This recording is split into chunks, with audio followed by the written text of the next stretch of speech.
好多人慨嘆香港嘅語文水準會下愈況，我睇原因呢，就係我哋對語文嘅態度越嚟越馬虎。嗱，拍條電視廣告片呢，動不動要幾十萬銀嘅，電視廣告時間又唔平噃。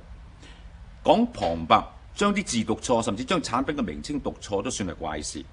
有個廣告呢係賣飛機褸嘅，飛機褸嘅名稱就用翻呢兩個英文字。嗱，第二個字呢就係 jacket， 千祈唔好讀 jacket。第一個字呢就嚟自呢個字嘅，讀 bomb，最尾個 b 呢係唔發聲嘅。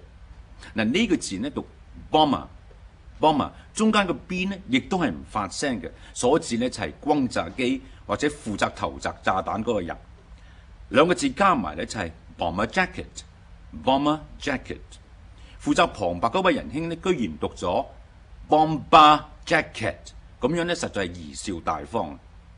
bomb 就同 comb、dumb 同 num 一樣，最尾個 b 呢都係唔發聲嘅，字典寫得清清楚楚。